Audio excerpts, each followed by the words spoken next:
5 months ago, on the hottest day in Portland's history, a woman in adult foster care collapsed on a sidewalk and died. It was 116 degrees. It was like an accident that didn't necessarily have to happen. Yeah. Now, Ashlyn Maddox's family is coming forward for the first time.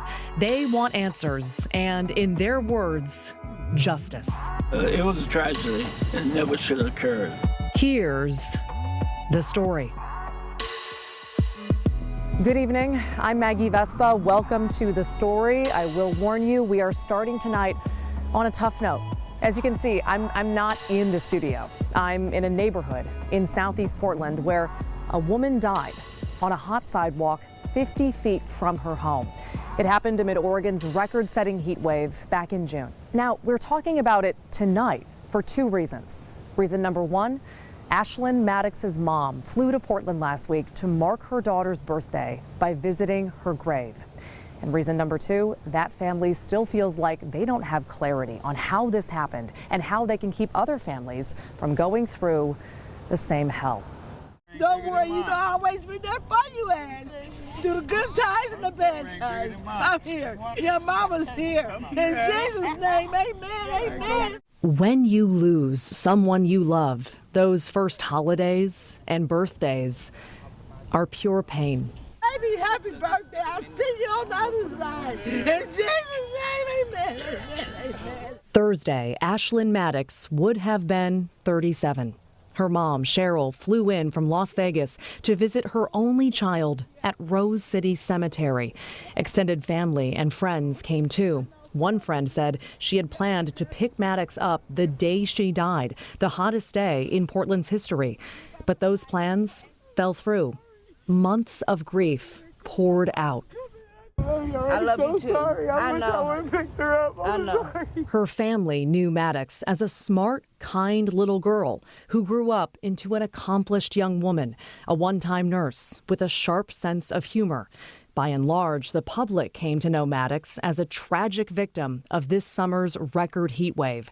She was one of the nearly 100 Oregonians who died when temps soared above triple digits for days on end back in June. It's like an accident that didn't necessarily have to happen. Yeah. It was a tragedy. It never should have occurred. KGW first covered Maddox's story back in August after state records showed she died on a hot sidewalk just 50 feet from her home. It was June 28th. The high, 116 degrees, a record in Portland. Having battled epilepsy and multiple strokes, Maddox lived in an adult care home in Southeast Portland. That day, she relied on a medical transport service, Ride to Care, to get to a doctor's appointment. Nest camera video from a neighbor's home shows the driver dropping Maddox off at the curb in front of the house next door. The company maintains that driver followed protocol. Instead of going into her home, Maddox appears to walk the other direction. The Ride to Care car then drives away. We don't know where Ashlyn Maddox goes for nearly 2 hours, but around 5 p.m., at the peak of the day's heat, someone saw her lying on the sidewalk. Then I just ran back in the house and told my son, get ice, get water, get towels. A neighbor called 911. Maddox was unresponsive in the scorching heat. There's a lot of phlegm coming out of her mouth. Okay. I'd like to get her out of this heat. Oh, okay, ma'am. Are you with her right now? Well, there's about 2-3 people with her right now. It was too late. A medical examiner would later say Maddox died of hyperthermia or overheating. Maddox's death triggered investigations into both the ride service that dropped her off and the adult care home where she lived. The question, in that dangerous heat, was someone legally required to make sure she got inside? This month, the county released its report into the adult care home in Southeast Portland. Investigators specifically looked into whether staff neglected Maddox that day and whether that neglect contributed to her death. The final result? Inconclusive. The county found no clear evidence of wrongdoing. The facility's owner has declined to comment. Then there's Ride to Care, the transport service that dropped Maddox off at the curb. Ride to Care is run by HealthShare of Oregon, an agency that is supposed to support people on Medicaid. A rep for HealthShare of Oregon maintains the driver followed protocol in Maddox's case, which only required a curb-to-curb transport, even amid the extreme heat. That rep also tells KGW the case was, by law, turned over to the Oregon Health Authority for an independent investigation. In a statement, OHA officials said they cannot comment on the specifics of an individual case, but that they put the health and safety of OHP members at the center of decision making, and that they expect the same from all of their coordinated care organizations and subcontractors. It was too hot. It was too hot. I thought it was too hot. Mom, I'm sorry. I'm so sorry. Maddox's family is tracking all of this. They believe someone should have made sure she got inside that day. In their words, they want justice. You know what? It'd be so hot in Las Vegas, and every time when I went outside and stuff, and I thought about Ash and how she was on that hot ground. And I don't know how they ain't reliable. They reliable for the death of my child. Because if he would have dropped her off at home where she lived at and said, let me leave it alone, I gotta let my lawyer, I can't run my mouth, I'm gonna leave that alone. Let my lawyers take care of that. And on that final note, we did confirm that Hollins has hired an attorney based here in Portland. I spoke to him via phone, and he says he is looking into this case, but they haven't taken any action yet. If we get any kind of update from him or from the Oregon Health Authority, we will absolutely let you know. All right, let's switch gears. Earlier today, the Confederated Tribes of Grand Ronde celebrated Restoration Day. What is Restoration Day? Well, we're glad you asked. The Confederated Tribes of Grand Ronde was established in 1857, but in the 1950s, Congress severed the government's relationship with the tribe by passing the Western Oregon Indian Termination Act. Fast forward 30 more years to 1983, and there was a full 180. The U.S. government fully restored its recognition of the Confederated Tribes of Grand Ronde, and here's Chairwoman Cheryl A. Kennedy giving her take on what led up to that first Restoration Day nearly 40 years ago. Restoration was a very hard time. Grassroots efforts of our elders being our economic engine, who baked things for sale, rummage, yard sale type of things, pass the hat sort of thing, to raise money so that the elected council before Restoration would travel to the legislature in Salem as well as back east, and to many civic organizations to plead our case and to talk about what happened to us, this grave injustice. And finally, in 1983, Restoration happened, and that's what restored our treaties, restored our sovereignty, and restored, in effect, our vision that we could and would become a self-sufficient people, that lands would be restored. In that whole restoration bill, it had language that said that within a certain amount of time, we would come back to Congress and acquire some of the land that was taken from us. So Restoration Day is meant to be a huge celebration in person, but like most events in the last couple of years, tribal leaders had to do this one via Zoom. But here's what it's usually like pre-pandemic. It's a very jubilous time for us. It's just great to be here today and to know that this is happening and that our children, we can tell them the stories and we can remind them of what today is, and they're able to track and trace who their treaty signer grandfathers were, and to know that's where, hey, that's my Molala, we call him Tai, our chief. That's our Molala Tai, or that's our Clackamas, or Multnomah, or Calapooya, Umpqua, Rogue River, all of them, Shasta. That's who we come from, and they're able to trace and track those people, and the children with pride in their hearts are able to sing their songs and get their paddles, and they're pulling their little canoes, and They're dancing in the traditional ways that we did and speaking and singing in our language. It's just so heartwarming.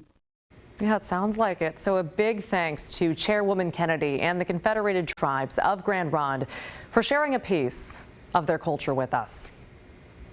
Let's dig into the viewer email box now. We got this one from James and Linda. They wrote, not too long ago, the story ran statistics on vaccinations every day. Now it is never. So how about a compromise? They proposed once a week on Fridays. Well, you know what? Actually, how do Mondays sound? Because Mondays are terrible. So let's lighten it up a little bit and count some vaccines. In Oregon, nearly 3 million people have gotten at least one dose of the COVID vaccine. That works out to about 71% of the state's entire population. In Washington, 5.4 million people have gotten at least one shot. That's almost 72% of that state's population. And you know what? We're going to spruce this up even a little more. Let's look at booster doses, which, by the way, are now available to all adults who want one. In Oregon, close to 22% of the state's population have already gotten a booster, and in Washington, about 20% of their population has gotten that COVID booster. Very cool. There you go. All right, it's getting to be that time of the year again, election season. Stressful, right? I know. And the general election, that's a year away. But as one of our very astute viewers pointed out, the primaries are really right around the corner. And one prominent candidate won't be on the ballot in May. It has to do with how she's choosing to run. We'll explain. Plus, some guys' midlife crisis is sports cars or motorcycles or climbing mountains or trophy wives or whatever. I always wanted cleavage. Hey, to each their own. We are remembering America's first openly transgender mayor, Stu Rasmussen of Silverton, Oregon, when the story continues.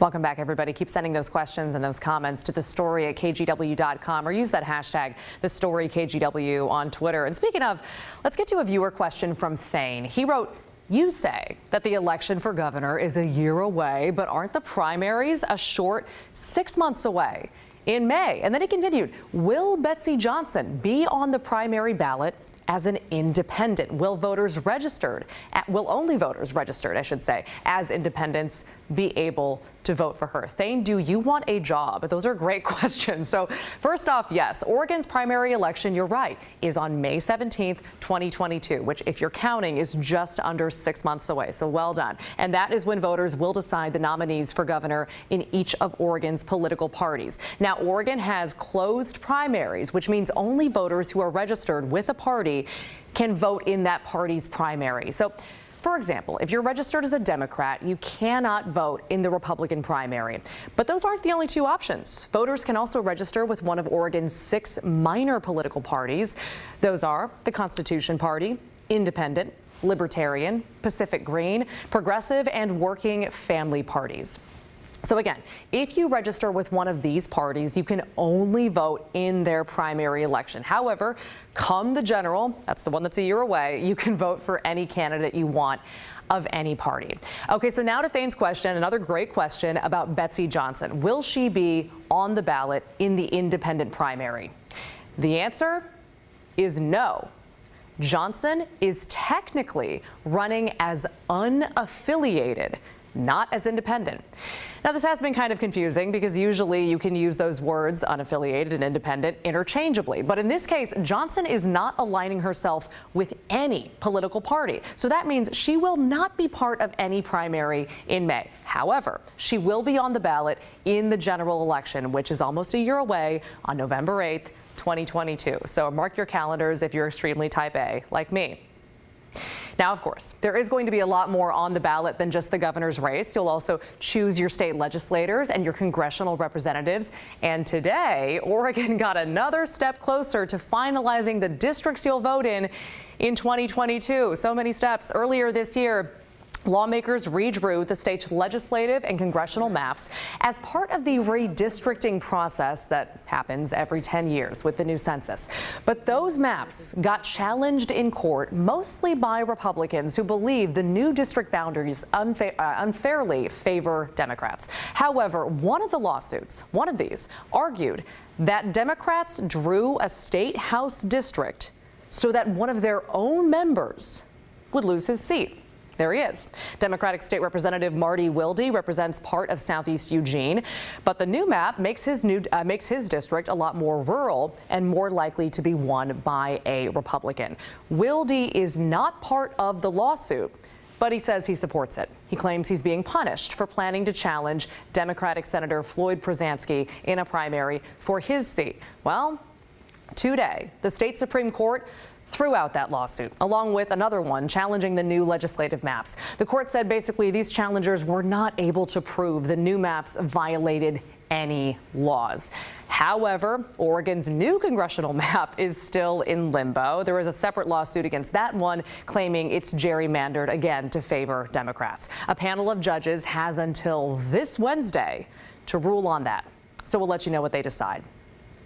In the meantime, in Washington, the redistricting process there is also kind of a mess right now. They're not doing any better. And unlike in Oregon, an independent bipartisan redistricting commission actually draws those maps instead of state lawmakers. But here's the problem. That group was supposed to submit their final maps last Monday, November 15th, but they missed their midnight deadline. As we know, that is a cardinal sin in the journalism world, and apparently it's not so great in the redistricting world either. The group released their plan the next day, but as any reporter will tell you, that does not cut it. The state Supreme Court has to decide now what these maps will look like. And the court, by the way, is not very happy with the commission missing that deadline. They are demanding, in fact, an exact timeline of what commissioners were actually doing, because most of their meetings were in secret.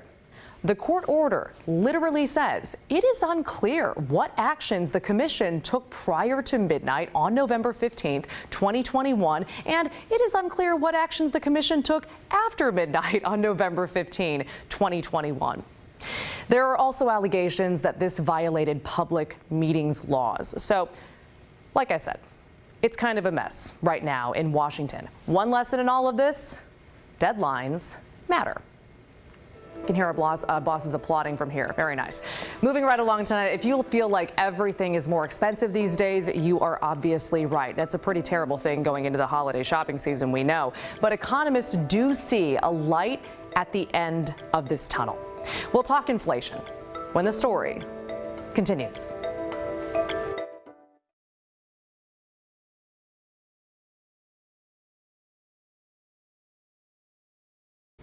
Welcome back. If you've been to the grocery store or the gas station or anywhere where you literally buy anything recently, you probably noticed something, and that's that stuff costs more. And of course, there is a word for this. It's inflation. That's how economists refer to an increase in the price of goods and services.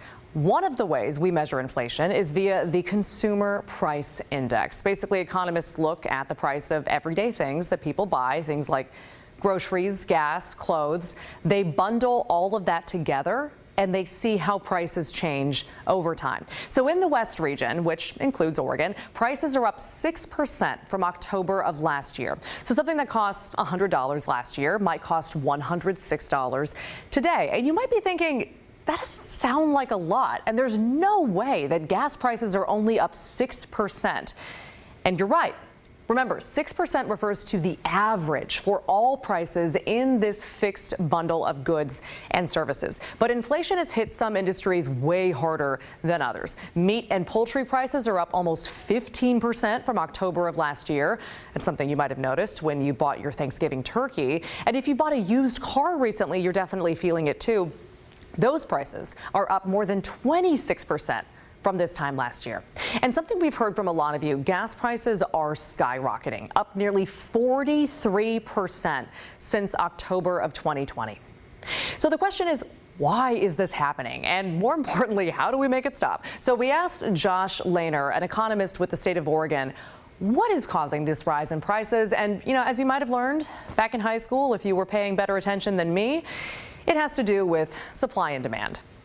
We're spending 15% more than we used to. And so that means our supply chains are struggling, not because they're moving record volumes of goods and delivering them to our doorstep, but we're trying to buy even more than we can deliver. And so that's one of the root causes. So it's really supply chain bottlenecks because the consumer demand is so strong. Should have said paid better attention than I. I was good in English class. That's embarrassing. In other words, though, we are buying things faster than suppliers can make them and get them to us, and that's obviously making things more expensive. Labor is hard to find, materials cost more, and we all pay the price. So, how long could this last? Well, actually, Lehner seems cautiously optimistic. Well, I think, we're going to see inflation sort of peak and come down. I think as those supply chain bottlenecks get fixed a little bit, certainly on the other side of the holiday shopping season, the question is, where does it ultimately settle, right? The Federal Reserve would like to see it settle at 2%. If it settles in that 2 or 3% range, I think, we'll go on about our economic lives. If it settles more in the 4 or 5% range, then we have an interesting situation where the Federal Reserve may have to step in and raise rates faster than anticipated to cool off the economy. So that may not be much relief to you watching at home. Everyday things we all need to survive are more expensive, and we're all feeling it. But, we put a post out on Facebook just to let everybody vent a little bit, and we asked you where you've noticed the rise in prices the most. Brad said bread, coffee, I gaze occasionally. In the meat market, chicken and pork remain affordable, but beef, I won't be throwing a steak on the grill anytime soon. Yeah, we don't blame you. All right, keep sending in your questions and your comments to thestory@kgw.com. We're going to finish the show with a trip into the KGW vault next. So before we go, I want to take a few minutes to remember a trailblazer. Stu Rasmussen, the former mayor of Silverton, died last week. Stu, who used he, him pronouns, was the first openly transgender mayor in the U.S. He was 73 and battled prostate cancer for more than a year. So we found a story in the KGW vault when Stu was elected mayor in 2008. Here's reporter Jack Penning.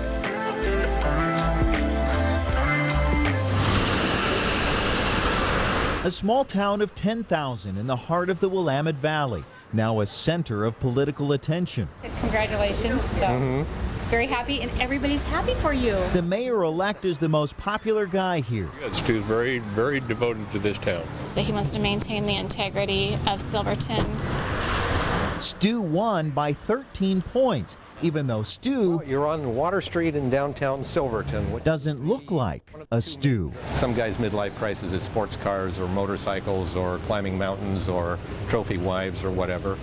I always wanted cleavage, so I went out and acquired some. Excellent. Don't get him wrong, Stu's still a man. He has a girlfriend. And I identify mostly as a heterosexual male, but I just happen to like to look like a female. Hey, congratulations, I just want to say hi. Thank you. Stu went public as transgender a few years ago. He wasn't sure what to expect. The first 30 seconds, I think, am I in a freak show? Is there a camera behind me? What's going on here? And then we get down to discussing whatever the issue is, whether it's city business or whatever. And they figure out, oh, well, this guy's different, but he knows what he's talking about. I was born here. Sure, Stu's been the target of insults and hate, but this little town gave him a huge vote of confidence. Well, I'm prejudiced, but I think this is just about the coolest town on earth. A little emotional, sorry. I think it's amazing that a small town like this can be so open-minded to someone that's made a life change. Lovely how it happens the way you want it to. It does. Great. Good job. Thank you. Hi, Corey. You are very well known. Yeah. Well, I'm hard to miss. Never afraid to poke fun at himself, Stu can't wait to take office. And honestly, I'm having more fun than a drunken cowboy with a brand new pickup. This has always been a bar. Finally confident enough to be himself as he runs his hometown in heels. Our hearts go out to Stu's family, and that was an amazing story to share. Pick up your phone and follow us on Twitter at @TheStoryKGW or email thestory@kgw.com, especially with those vault ideas. We love those here on the show, especially for people as special as Stu. That being said, that is the end of the story. So let's bring in Ashley Korsland now for the news at 6:30. Hey, Ash. Hey, Maggie. Yeah, we're talking about something that you have covered plenty of times on the story, and that's Portland's homeless crisis. And now we're going to a new effort we're talking about to alleviate it, hopefully. The news at 6:30 starts now. This is KGW News at 6:30. And we begin here at 6:30 with that announcement from Portland officials.